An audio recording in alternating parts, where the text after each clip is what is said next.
boa noite. Tudo bem com vocês? Que bom. Espero que sim. Então, é um prazer muito grande receber todos aqui, como a Fernanda já disse, e vamos tratar desse tema. Mas antes de começar, antes de entrar no tema em si, eu gostaria de passar um videozinho muito simples. Na verdade, hoje eu refletia sobre o tema e parei no estacionamento depois de um compromisso e vi essa cena. A filmagem não é minha, mas como é uma cena muito comum, vocês vão ver, eu acabei pegando uma cena repetida dessa na internet e gostaria de mostrar para vocês. Porque foi uma pequena cena que trouxe muitas reflexões, eu confesso que direcionou todo o curso da nossa conversa de hoje. Que será uma conversa. Eu espero que vocês saiam daqui com boas reflexões sobre o autoconhecimento e a convivência. Alguém já viu essa cena? Aí é ótimo que ele sobe para ver como é que ele vai resolver, né? Ele não vê nada. Aí.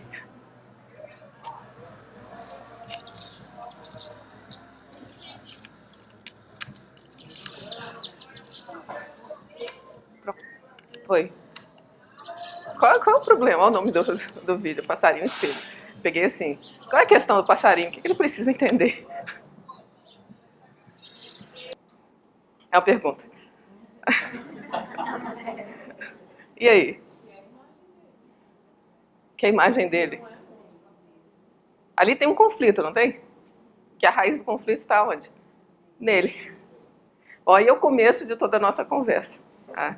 Porque fala sobre o tema, é autoconhecimento, chave para a convivência. Mas é engraçado quando você vai a uma palestra que fala sobre convivência. Com certeza tem outro tema que está ali inserido no meio que levou você a esse assunto da convivência, que é qual? O conflito. Óbvio, se eu estou falando que eu quero entender um pouco mais de mim para poder saber lidar com a convivência, é porque existe o conflito. E o conflito, ele é uma realidade. Assim como o Buda fala nas suas 4 nobres verdades que a dor é uma verdade, o conflito, ele é uma verdade. Ele tem a dor inserida nele, mas ele é uma realidade. E hoje uma realidade que está cada vez mais presente no nosso mundo. Há pouco eu trabalhava com o pessoal da Cruz Vermelha Internacional, não sei se vocês sabem a diferença, não vou explicar com profundidade, mas a Cruz Vermelha, ela faz os atendimentos que vocês conhecem, mas a Cruz Vermelha Internacional trabalha com os países de conflito armado, seja nuclear, seja de armas bioquímicas ou então seja de armas de fogo.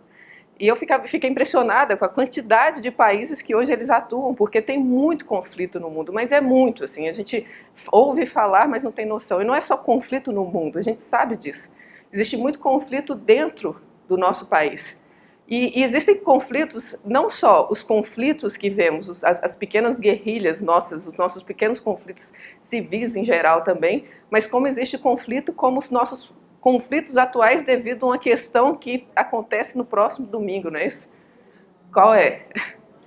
Não, eu fiquei impressionada esses dias com colegas de universidade que eram muito amigos, uma amiga e um amigo que estavam em conflito assim terrível, com o emocional profundamente abatido por questões políticas. Sabe quando você não acredita? Eu falei, não acredito, o que está acontecendo? São essas diferenças que vão gerando uma série de conflitos.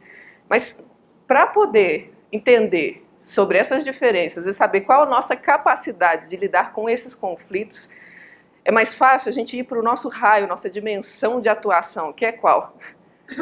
Os conflitos nossos sociais, os nossos conflitos profissionais, nossos conflitos familiares.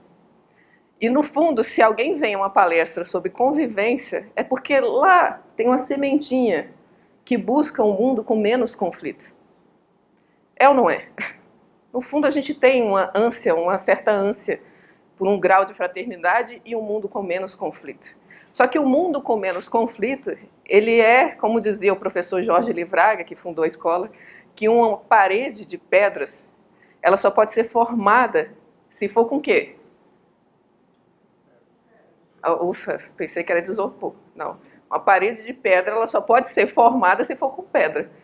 E um mundo sem conflitos só pode ser formado com seres humanos sem conflitos.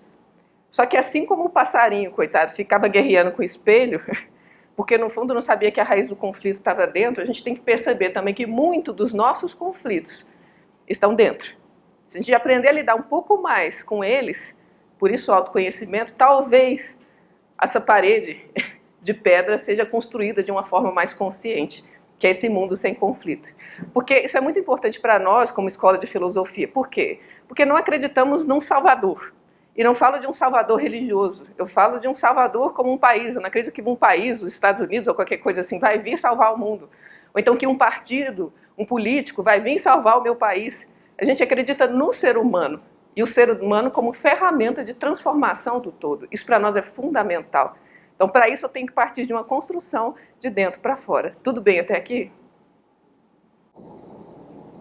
Para falar de uma fraternidade, essa fraternidade, sem conflitos, eu tenho que saber primeiro quais as condições que eu tenho que gerar dentro. Quando eu falo fraternidade, gente, não gera muito uma visão muito zen no mau sentido do termo, ou paz e amor no mau sentido do termo. Tá? Ah, porque a fraternidade, vamos se abraçar. Não, a gente sabe que as convivências são punk, porque se não fosse punk, vocês não estavam aqui, né? Se fosse só borboletinha voando no céu azul, vocês não estavam aqui querendo saber como é que vive melhor, né? Então é importante saber que para poder gerar essa convivência harmoniosa, eu tenho que ver as condições internas que o ser humano deve gerar em si para poder construir a convivência. Só que eu falaria para vocês, eu quero gerar uma harmonia, por exemplo, nessa sala. Aí eu falo, vou gerar harmonia nessa sala. E peço para o Yuri, Yuri, arruma lá a sala. Qual sala? O auditório. Ele vai me perguntar, porque aqui a gente se vira nos 30. Então, esse auditório serve para tudo. Ele serve de salão de festa, ele serve de salão de dança, ele serve de sala de jantar e agora ele serve de auditório, sala de aula. Então, ele ia primeiro perguntar para mim assim, olha, depende, o que você quer? Qual a ideia que você quer que eu coloque naquele auditório? Aí eu vou falar auditório. Mas se ele chega aqui e está tudo escuro, como é que ele vai construir essa ideia no mundo? Tem jeito? Não, ele tinha que ser mágico, né? Ia ser muito difícil. Então, primeira coisa, ele tem que ter a ideia de o que ele quer colocar aqui e depois acender a luz e ver quais são os elementos que estão aqui para ele poder harmonizar. É ou não é? Tudo bem até aqui? Vocês estão acompanhando? Ok. Então, quando eu falo que eu vou gerar, ver no ser humano as condições para ele gerar harmonia, o primeiro elemento que eu tenho que ter é o que eu quero gerar, qual a ideia do ser humano. Porque quando eu falo de autoconhecimento, às vezes a gente parte de um princípio muito pessoal. Só que como escola de filosofia é importante saber que a gente vai para um princípio mais universal. E esse princípio, para começar, quando eu olho aqui, o que a gente tem em comum? O branco dos olhos. Não, mas não. Talvez também. Mas o que a gente tem em comum? Ufa, é todo mundo ser humano. Isso. Exatamente. Então tem que saber qual é a ideia do ser humano. E depois o que compõe esse ser humano para você poder harmonizar.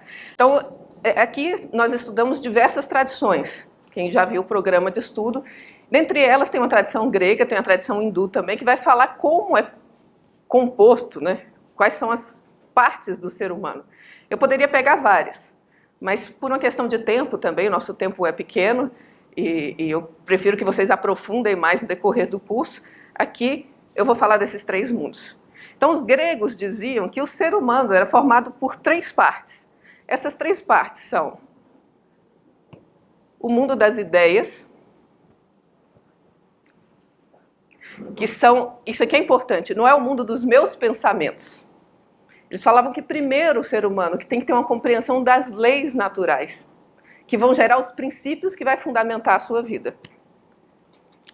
Para ficar mais claro, o que são essas leis? Primeiro, existem leis que são naturais, que antes mesmo do ser humano estar aqui, eu acredito que se uma pedra fosse em direção ao chão, ela caía.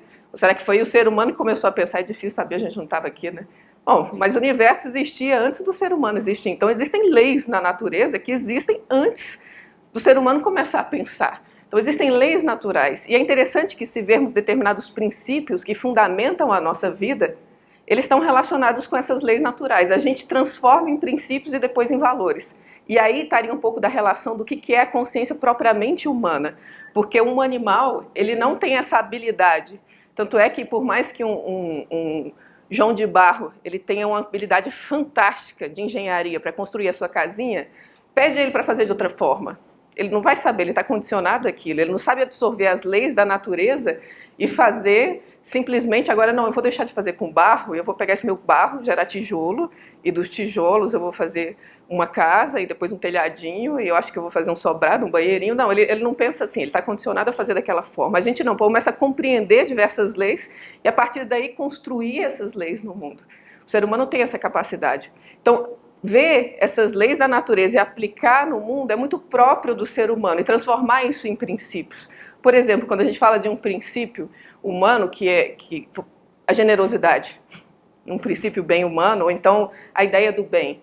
Por que eu falo isso? Porque sem esses princípios é muito difícil a gente fundamentar a nossa vida. Porque se eu pergunto para vocês se vocês acreditam que é bom ser bom, alguém acha que não? Eu acho que não. Eu sou do contra. Bom, normalmente as pessoas acreditam que é bom ser bom, mas eu pergunto quantos delas sabem definir com clareza o que é o bem. Se eu não tenho uma visão clara do que é o bem, como é que eu vou construir a minha vida em função dessa ideia? Se eu acredito que isso é um princípio, como é que eu vou construir a minha vida em função dessa ideia? Então os gregos falavam de primeiro mundo, que é esse mundo das ideias, dos grandes ideais, que fundamentam os princípios do ser humano. Só que quando eu tenho essas ideias, suponhamos aqui, eu tenho uma ideia do que é o bem, eu tenho uma ideia do que é o amor, eu tenho uma ideia do que é felicidade, eu tenho uma ideia do que é a inteligência, eu tenho uma ideia do que é a vontade. Agora eu vou pegar isso e vou colocar onde? Agora vem realmente a manifestação humana, né? Que eu vou colocar isso no mundo. Eu vou viver em conformidade a isso. A gente chama isso até de vida moral, né? Então eu vou ter ideias, princípios e eu vou viver em conformidade a isso. Aí eu vou colocar aqui, eu vou plasmar isso, manifestar isso na realidade. Então eu tenho um mundo que seria o mundo real aqui, o mundo da construção material das coisas, que eles falavam que era um soma, né? Era o corpo, o mundo material. É o mundo do real. Aqui seria o mundo metafísico e aqui o mundo do real. Só que para alguns pensadores isso aqui é muito mais real do que o nosso mundo, né? Do que a Matrix. Tá? Fala nisso, a gente teve filminho esses dias, né? Da Matrix. Então, só que estava tudo bem aqui. Eu tenho um mundo mais ideal, que eles até falavam que era o mundo espiritual, o mundo dos princípios e dos valores, e eu tenho o mundo real, o mundo manifestado. O que tem no meio disso aqui? A subjetividade. A subjetividade, que ela é bem tranquila na nossa vida, né? Eles chamavam isso aqui de psique. São os nossos pensamentos, aí sim, os nossos pensamentos e as nossas emoções. Porque qual é a questão? Tá bom, as ideias estão lindas. O mundo real está lindo. Agora ele tem que passar no meio do caminho aí, que é bem complicado. Não é assim? Nossa, eu acredito que isso é o correto. Aí vem a convivência. A primeira pessoa que aparece na sua frente, a natureza é muito generosa e ela bota aquela pessoa escolhida a dedo, assim, né? Aí aquela pessoa aparece na sua frente e você fala, ah, não, mas essa não. Aí já vem todo o rechaço de uma subjetividade que faz com que você não queira que um princípio, por exemplo, como a generosidade ou como o bem, passe até o mundo real. Aí vem a complexidade do que eles chamam de alma, tá? A alma não é alma penada, ou espírito, ou coisa assim. Para os gregos, a alma é o que eles chamavam de ânima. Aquilo que anima e dá vida às coisas, são as nossas motivações. Você percebe que para você conhecer um ser humano, você tem que perceber quais são as motivações dele, quais são os seus interesses. Você conhece muito mais um ser humano assim do que só pelos seus posicionamentos. Tá? Quando você, às vezes, uma pessoa toma uma atitude que parece ser muito certinha dentro dos padrões, mas quais são as motivações? Aí você começa a enxergar um pouco mais do que a pessoa é. Tá? Então, tem essa psique no meio do caminho. Agora, harmonizar isso daqui é fazer o que os gregos também tinham, que virou o símbolo da medicina. Alguém conhece aqui? Que é o caduceu de Mercúrio? Esse é porque a saúde humana seria um equilíbrio entre esses três mundos. Estamos falando de uma harmonia para gerar uma capacidade de uma fraternidade fora. Então essa harmonia surgiria de uma harmonia entre esses vários elementos dentro. Tá? Agora a pergunta que não quer calar. Como saber se eu estou em harmonia ou não? Essa pergunta a gente vai trabalhar durante toda a nossa conversa, principalmente mais ao final. Mas principalmente agora, eu tenho primeiro que conhecer quais são essas leis naturais. Quais são esses princípios para poder fundamentar a vida? Por quê? Porque o que acontece muitas vezes? Às vezes temos uma visão errada, por exemplo, do que é felicidade. Porque raramente, eu vou falar para vocês agora dentro do pensamento e dentro dos sentimentos, que é a construção da divisão desses dois elementos aqui, desse elemento da psique, do ânima. Então, no pensamento, muitas vezes, dentro do processo do pensamento, eu tenho uma má compreensão de determinadas ideias. Vocês já perceberam quando a gente tem uma visão errada de uma ideia, aquilo entorta a nossa vida toda? Às vezes você olha uma pessoa e julga aquela pessoa, um pensamento errado sobre aquela pessoa, que vai gerar um conflito durante um tempo enorme. Até que um dia, você convivendo, abrindo o coração, você consegue perceber que aquela visão que você tinha sobre ela era errada. E aí você consegue limpar muitos dos seus conflitos por causa dessa visão que foi desentortada. Tá? Então temos muitas visões erradas. Precisamos primeiro limpar as nossas visões de princípios, nossas visões de conceitos. Como eu falei para vocês, a felicidade. Eu sempre dou esse mesmo exemplo, porque eu acho que a gente não precisa de muita criatividade na vida, né? Precisa saber viver o óbvio de uma forma mais profunda. Então, muitas vezes pregam para nós, somos pensados numa felicidade de propaganda de pasta de dente, né? Se você tem aquela casa, se você tem aquele carro, se você tem aquele marido, aquela mulher, aquele companheiro, você é uma pessoa feliz. Você tem filhos, todos estão na escola, todos vão para a faculdade, depois vão ter a mesma vida que você e assim há de eterno. Ah!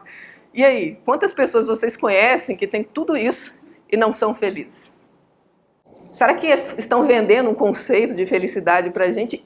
Será que paramos para pensar realmente sobre o que traz uma felicidade, um grau de realização?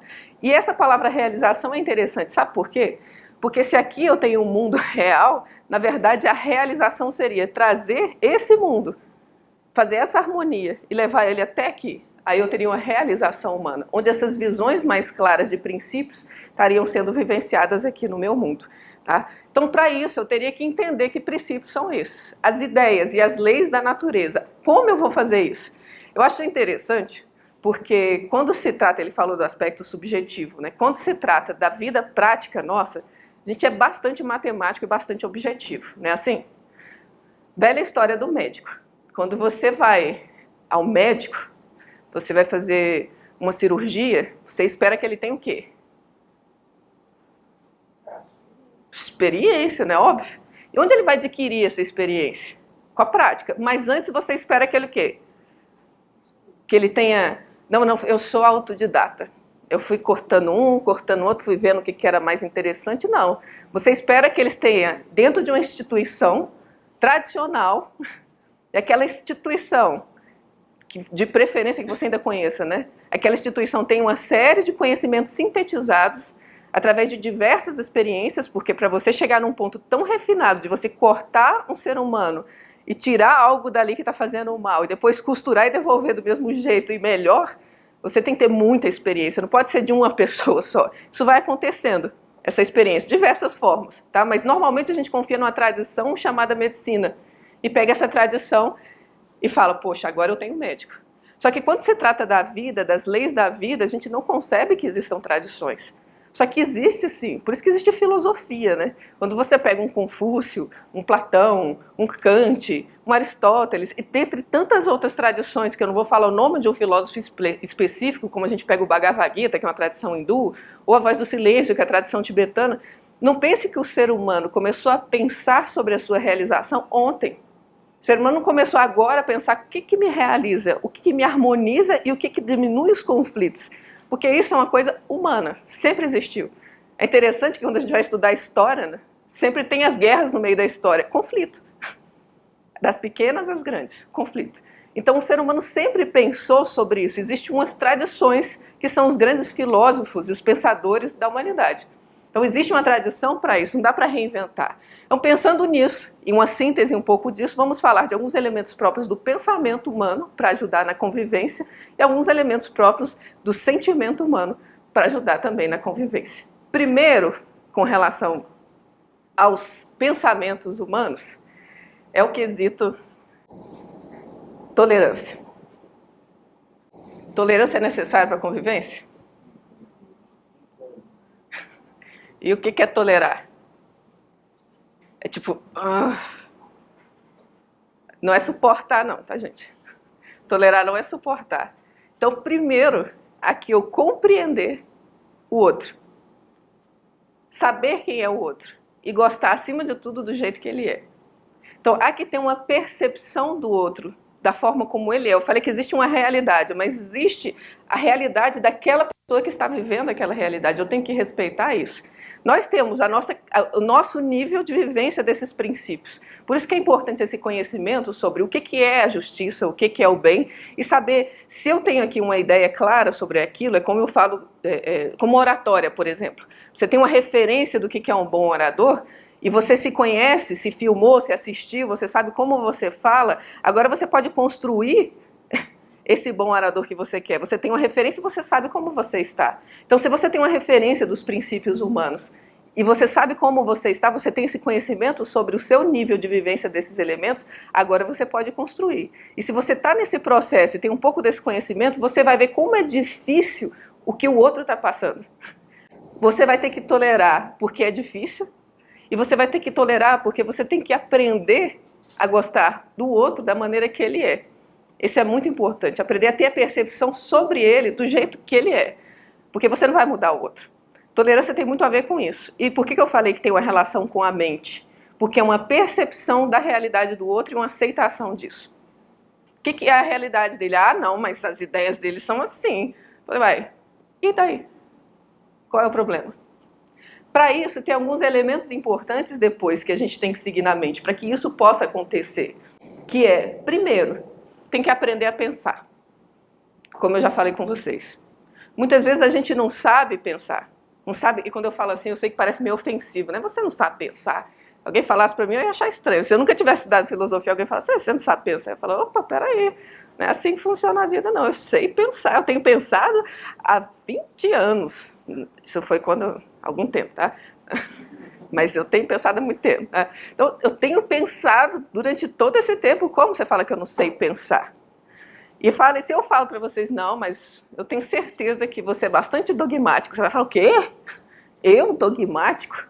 E depois, é interessante que depois de uns anos de filosofia, a gente vê quantos dogmas carregava, ou seja, quantas ideias pouco refletidas, que simplesmente aceitamos e nunca paramos para perceber qual é a validade delas. Falamos hoje de um momento político, mas quantas pessoas sabem definir o que é política? E a política está inserida dentro de um contexto que eu exijo do governante, que é justiça. Quantas pessoas sabem refletir ou sabem definir para si o que é justiça? E sabem ver como isso se reflete na sua vida? Isso é aprender a pensar. Ter um conceito claro e ver como isso se reflete na sua vida. Então a primeira questão é a gente aprender a pensar. Depois que eu aprendo a pensar, ou pelo menos que eu começo esse processo, tem outro elemento importante que eu falei para vocês, que é a reflexão. Tem gente que pensa que ficar refletindo é você parar, né? Aquela ideia tradicional do filósofo, né? E ficar lá, na beira do lago, sentado, olhando para o horizonte, eu estou refletindo. Reflexão é algo mais profundo. Reflexão é você viver, ter as experiências e depois trazer o aprendizado que aquilo vai fazer com que você expanda por dentro, ilumine um pouco mais o mundo, ou gere um pouco mais de consciência. Isso é interessante.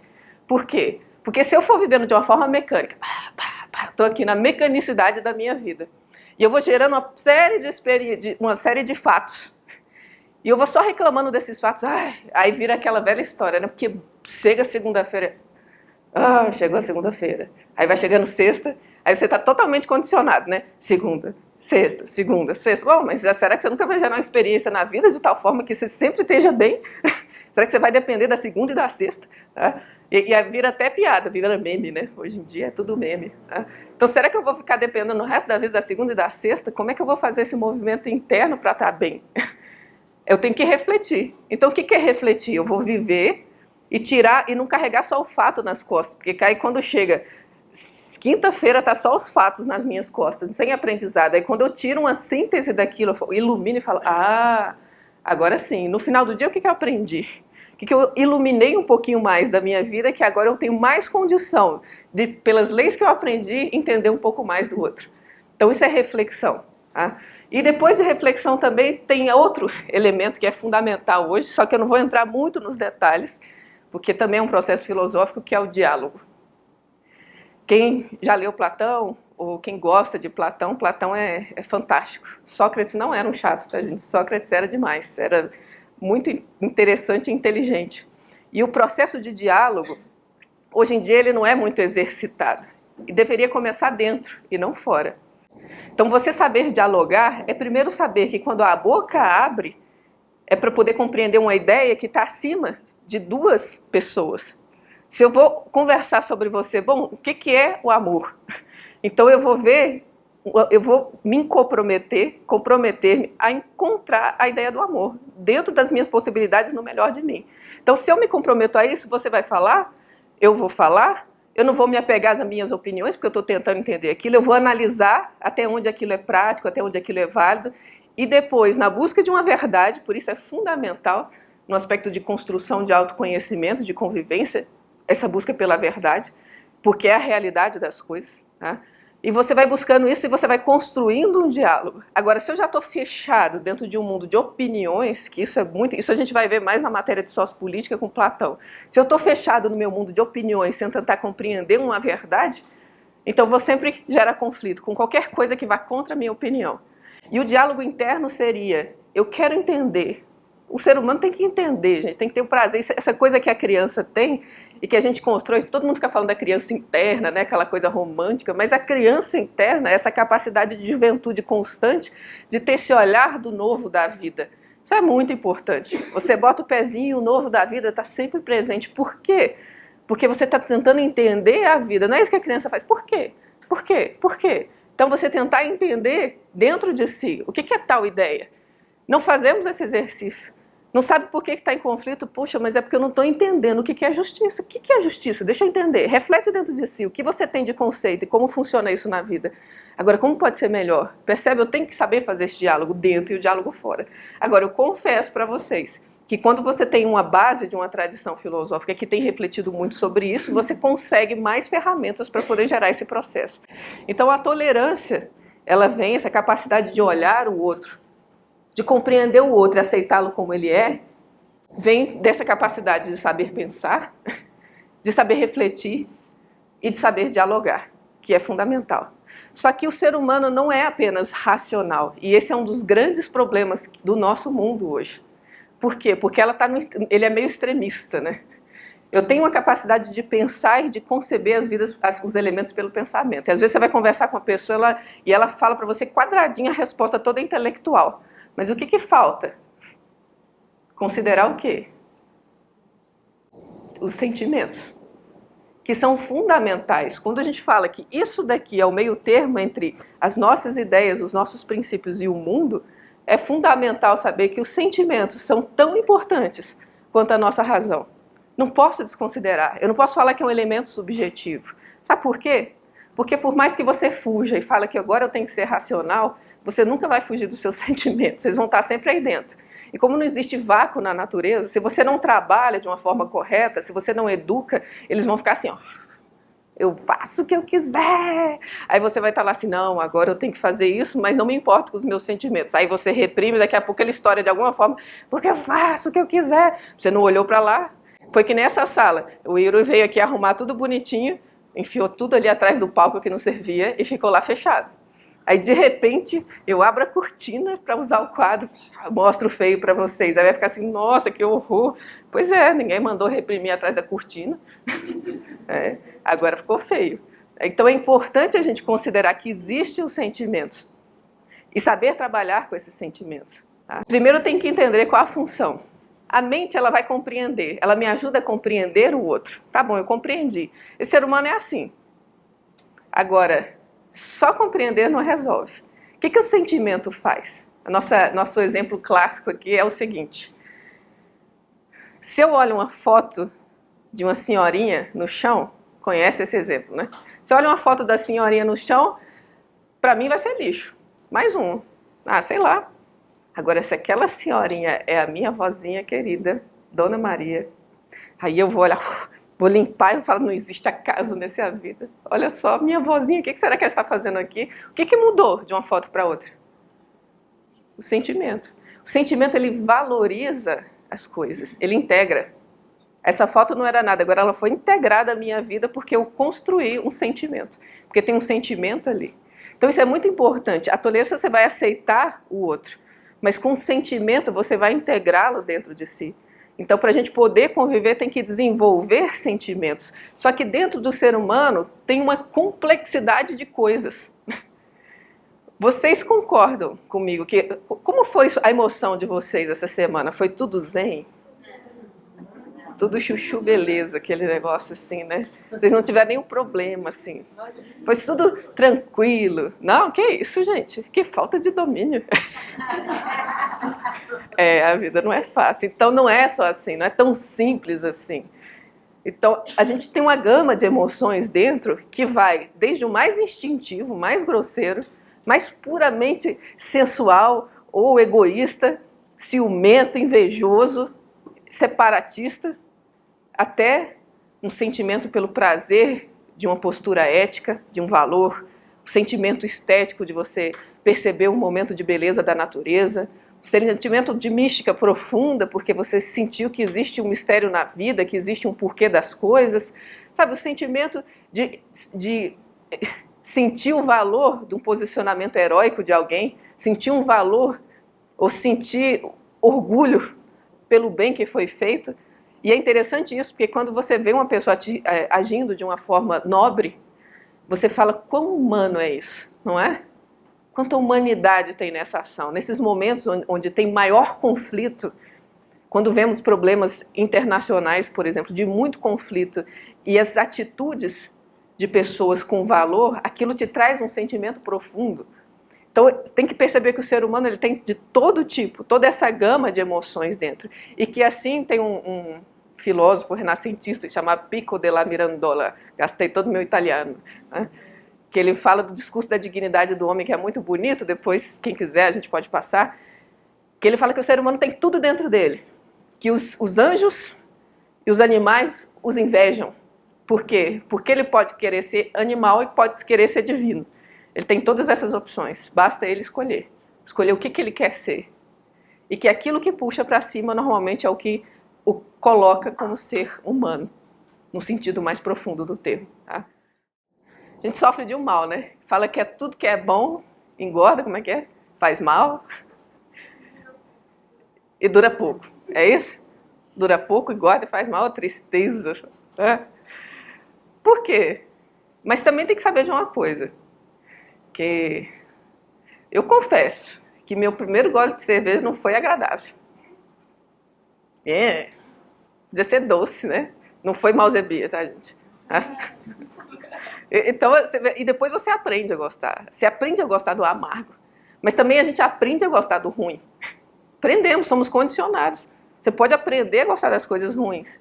E quando a gente é influenciado por um meio que está mexendo muito com esses elementos pouco duradouros dentro de nós, porque se você vê que é próprio das nossas emoções mais instintivas, é ser muito fugaz. Tá? Tanto é que as relações hoje elas são extremamente fugazes, porque normalmente você gosta de um corpo e do prazer que aquele corpo te traz. Quando aquilo cansou, é igual come chocolate a semana inteira, só isso. Nem vem dizer que você é chocolatra, eu comeria feliz. Aí sempre tem que sorrir, né? Não, come só isso. Eu garanto que vai chegar a hora que vai falar, não, eu aguento mais. Não aguento mais. Por quê? Porque você já pegou naquele aspecto que é mais superficial. Então podemos gostar de elementos que são mais profundos, podemos construir sentimento, interesse e valor por elementos que são mais elevados. Como, por exemplo, lembra que essa parte da alma, da ânima, é aquilo que motiva a gente a fazer as coisas. Então as emoções e os sentimentos eles vão motivar a gente a fazer as coisas, porque você pode ver, o exemplo clássico, né? Você vai tirar a menina da cama e fala assim, escola, parece que o mundo vai se acabar, né? Parquinho. Você vê que não é muito diferente, às vezes, de um gatinho que você vai pegar e mostra assim, banho. Né? Aí você balança o saquinho de ração, aí você vê que está todo feliz, são os bichinhos dentro de nós. Né? Tá? Então, mas isso motiva muito. De repente você não quer fazer nada, pega um ponto de interesse, eu quero fazer. E pensamos que não podemos ter interesse por elementos mais elevados, mas podemos sim. Podemos ter motivação por valores humanos. Podemos desenvolver dentro de nós o apreço pela bondade. e por tudo que isso gera. Por um coração bondoso, isso é prazeroso. E Tata agir por isso. E eu falo para vocês de uma forma muito prática, eu não falo de uma forma intelectual. Esse final de semana eu estava em Porto Alegre, na Escola de Filosofia de Porto Alegre, ministrando um curso. E dentre as pessoas do curso, que não eram da escola, tinha uma executiva. E eu achava graça como ela ficava impressionada, porque tinha um coffee break lindo, maravilhoso, e era bonito mesmo, lindo, maravilhoso, gostoso. E ela olhava assim desconfiada e falava, não, mas quem contratou o buffet? Eu falei, não, ninguém contratou não, foi os voluntários da escola que fizeram. Aí ela olhava tudo bonitinho, limpinho. Não, mas a limpeza alguém faz. Não, não, são os voluntários da escola que limpam. Ah, mas aquele pessoal simpático lá na porta que estava recebendo a gente não é pago, não? Não, não, não. O pessoal é voluntário. O que motiva? Ideias. O primeiro princípio é a fraternidade. Você pode ver como o ser humano, quando ele é motivado por ideias nobres, ele faz muito mais bem feito, porque ele vai colocar o coração nas pequenas coisas, do que se ele for motivado, por exemplo, por um valor de hoje que tem no meio profissional, que é a competição. A competição ela vai dilacerando a convivência, porque você simplesmente desconsidera o outro. Só que isso, além de ser agressivo, é burro. Desculpa aí. Por quê? Porque como eu posso trabalhar melhor quando eu faço só ou quando eu faço em conjunto? Eu achei interessante que nesse curso teve um jovenzinho que foi fazer ele fez uma reflexão no trabalho sobre a cooperação e sobre a competição. E diz que um belo dia, no trabalho dele, ele resolveu parar de competir e tentar cooperar. E começou a pegar as funções que ele tinha que delegar, e ao invés de colocar uma pessoa motivando a outra, quem faz mais? Né? Ele começou a falar assim, gente, é o seguinte, vamos fazer bem feito, vamos todo mundo se ajudar, cada um faz. Ele disse que o resultado foi muito maior, e a gente percebe aqui, tá? Tudo isso aqui é feito de uma forma compartilhada, de uma forma cooperativa, tá? De uma forma fraternal. Então, juntos podemos fazer algo muito maior. E essa mentalidade tem que ser construída em nós. Por quê? Porque o ser humano pode construir sentimentos e motivações por valores, por princípios. Isso é fundamental saber.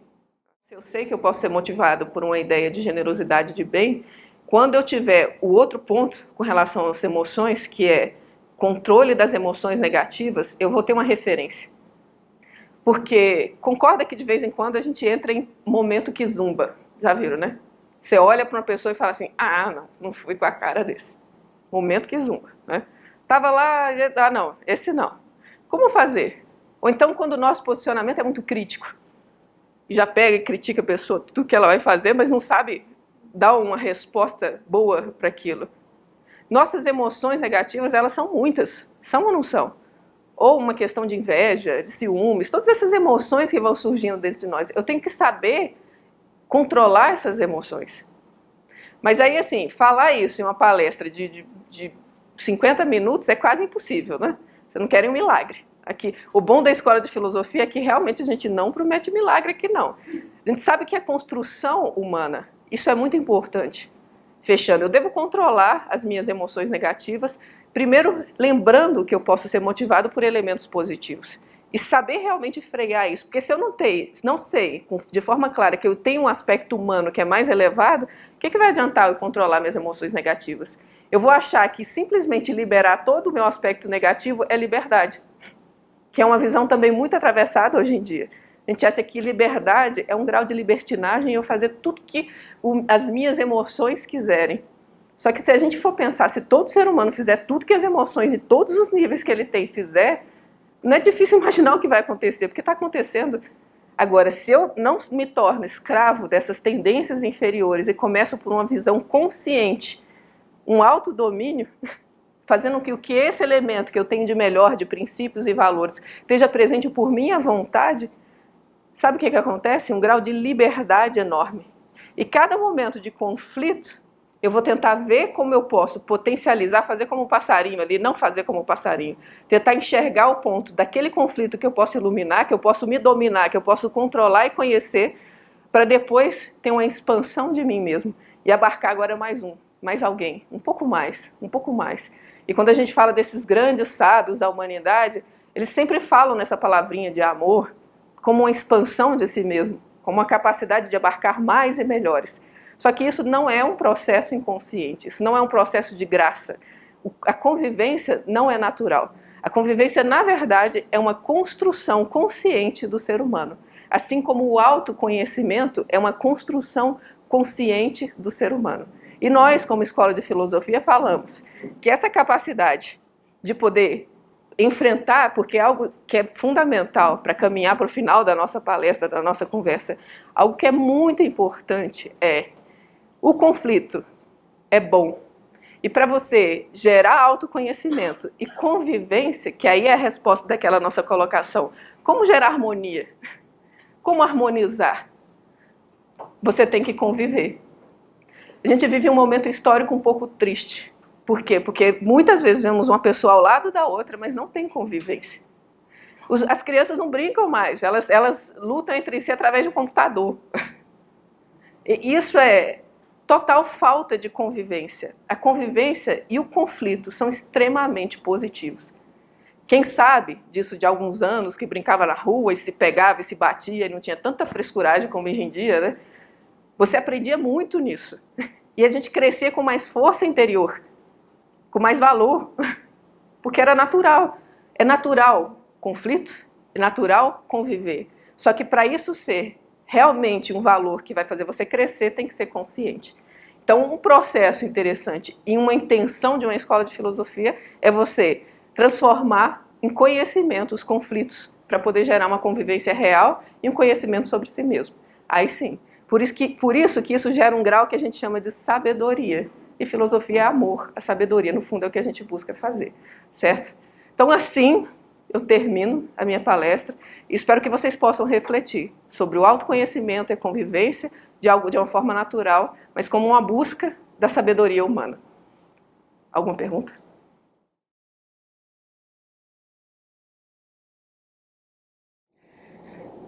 João, você tocou num ponto importante, que eu não falei aqui, mas devia ter falado. Que se tem uma coisa que nós não podemos fazer, é mudar o outro. Então, você realmente tem que lidar com a intolerância, mas você não vai fazer esse lidar esperando que você mude o outro, porque esse é um grande problema das convivências de hoje. Eu quero conviver com ela, só que eu quero que ela seja do meu jeito. Por isso que as diferenças geram conflito, porque eu não aceito a diferença. Mas se eu não aceito a diferença, percebe que o mundo não tem beleza? Como é que vai ter beleza no mundo se não for colorido? Mas eu tenho que aceitar e aprender a harmonizar com isso. O que você tem que pensar? Que essa intolerância vai te ajudar a crescer muito. Seja você o fator de mudança. Não tenta mudar o mundo, não tem jeito. E agora, se você começa a... E olha, se você começa a entrar em... Eu falo que é o método cachorro, né? Cachorro rosa para um, rosa para outro e fica assim... Não resolve nada. Que é bom que quando tira... Já viram aquela... Abre o portão, fica um na frente do outro, só faz assim. Aí você tem que realmente voltar para si e ver, entender o outro.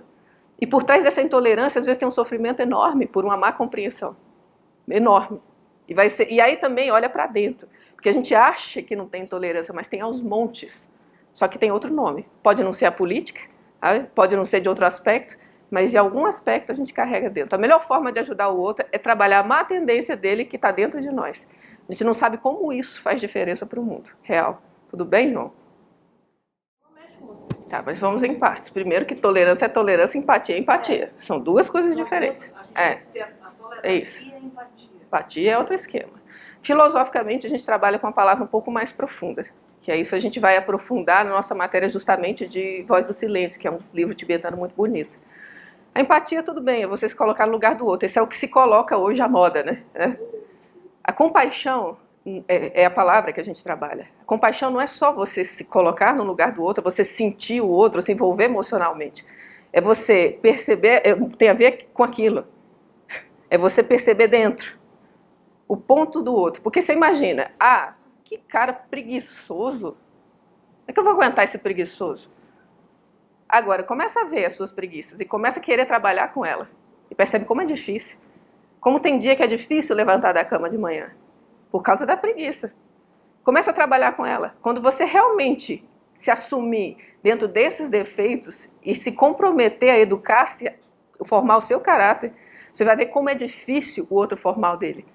Aí você vai começar a entender. Daí vem a compaixão. Por que diz que esses mestres têm compaixão pela humanidade? Porque eles veem dentro dele toda a escuridão da humanidade. E sabe como é difícil trabalhar com tudo isso. Aí ele gera amor. Ele fala, não, eu sei, a prova é que o outro passa. Então deixa eu passar a minha prova. Aí eu estou falando de compaixão, que é o elemento mais profundo, filosoficamente falando. Então a gente está num lugar, gente, de pensamentos assim, bem de gente grande, que é bem difícil. É bem difícil essa maturidade humana, todo mundo sabe. Falando assim, para nós é muito difícil, mas é bonito e é profundo. Marcelo, eu podia colocar plumas e paetês na minha resposta, mas só tem uma. Você tem que ser tolerante. Você tem que encontrar em si uma coerência tão grande, primeiro entendendo o que é e depois vivendo isso de forma plena, que quando você passe pelo caminho, as suas flores deixem perfume. Essa é a ideia. Você tem que deixar a tolerância pelo caminho. Não tem outra forma. Porque esse é o fogo da educação real, que vai tocar o outro e despertar nele a chama. Entendeu? Isso é a forma que a gente trabalha na escola de filosofia. Por isso que a gente acredita na mudança a partir do ser humano.